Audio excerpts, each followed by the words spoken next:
Good evening, Sat Shri Akal. I am doctor Avneet, BHMS gold medalist. जैसे कि हमने कल बात की थी कि मेंटल डिजीज़ या मेंटल इलनेस के लिए हमने एक बहुत ही ईजी थेरेपी की बात की थी कि जिसको हम बोलते हैं बैश फ्लावर रेमेडी। आज हम उसी के लिए कंटिन्यू आगे चल रहे हैं। बैश फ्लावर रेमेडीज़ जो होती हैं, इसको डॉक्टर एडवर्ड बैक ने इसको इनके क्रिएटर हैं, इनके फाउंडर हैं वो।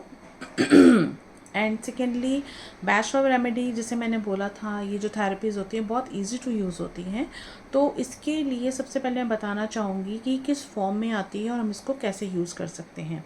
सबसे पहले देखिए, ये जो होती हैं ये इस फॉर्म में आती हैं, आपको दिख रही होंगी। ये बैश फ्लावर है, ये इसके आगे 30 लिखा होता है। और जैसे ये दवाई का नाम इम्पेशंस है, इसके बारे में अब आपको मैं बताऊँगी, ठीक है। और ये होम्योपैथिक मेडिसिन है और ये बैक्सन कंपनी की मेरे पास है, और भी कंपनीज़ की आती है बट मेरे पास है। इसको हम डाइल्यूशन फॉर्म बोलते हैं। डाइल्यूशन मीन्स कि ये लिक्विड फॉर्म में आती है, ठीक है।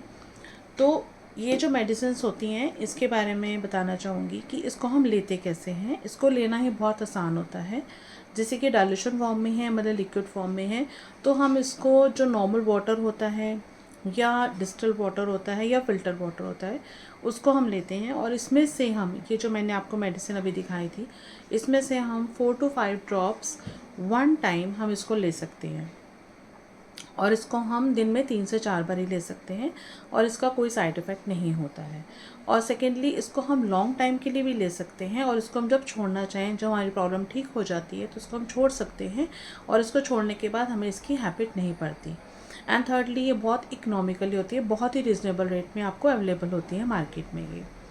और इसको लेने का ढंग, जैसे मैंने आपको बताया कि हम इसको वाटर में डाल के भी ले सकते हैं।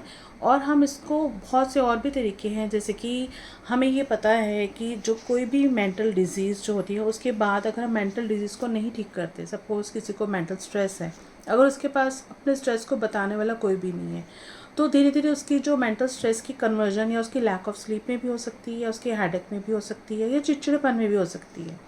जैसे कि हमें ये हमारे एक हमारा सब्जेक्ट है होम्योपैथिक में, जिसमें कि डॉक्टर हैनीमैन, जो कि हमारे फाउंडर ऑफ होम्योपैथी है, जिसको हम फादर ऑफ होम्योपैथी बोलते हैं, उन्होंने ये बात 200 साल पहले लिखी थी। वो मैं आपको लाइन्स 2 पढ़ के सुनाना चाहूँगी।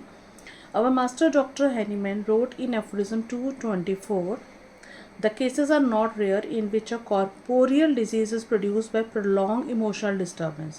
यहाँ पे corporeal disease का मतलब है कि कोई भी physical problem तभी पैदा होती है जब हम किसी इमोशनल डिस्टर्बेंस को हम नहीं कवर करते हैं। तो जो हमारी जितनी भी मेंटल डिजीज़ होती हैं, वो आगे जाके फिज़िकल में भी कन्वर्ट होती हैं, तो उससे पहले हम उसको हम ठीक कर सकते हैं। सेकेंडली, हमने जैसे बात की, हम इसको ओरली ले सकते हैं। और जैसे कि फिज़िकल सिम्टम कोई आ जाता है या कोई स्किन ट्रबल हमें आ जाती है, तो उसके लिए हम यही मेडिसिन को हम एक्सटर्नली, जैसे कि सपोज़ फेस में पिंपल्स आ गए हैं because of stress, because of suppression of anything, तो हम इसको एक मग पानी में इसके 10 ड्रॉप्स डाल के हमने अपने फेस को वॉश भी कर सकते हैं। वो भी एक तरीका होता है एक्सटर्नली इसको अप्लाई करने का।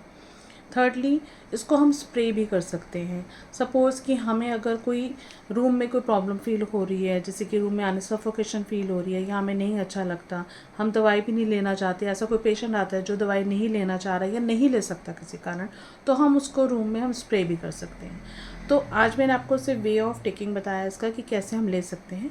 कल से हम इसकी बात करेंगे। हाँ, फॉर एग्जांपल, जैसे कि हमने आज जो मेडिसिन पढ़ी थी, ये वाली इम्पेशंस इसका नाम है, तो बहुत इजी है इसको याद करना कि जो लोग इम्पेशंस होते हैं, जिनको कंट्रोल नहीं होता अपने इमोशंस पे कंट्रोल करना, और जल्दी से इम्पेशंस हो, तो उसको हम इम्पेशंस देते हैं। तो बाकी मेडिसिन हम कल पढ़ेंगे। Thank you so much. ये जो आज की जो वीडियो है, इसको आप ज़्यादा से ज़्यादा शेयर करिए ताकि हम इसका फ़ायदा सबको दे सकें। Thank you so much. Bye.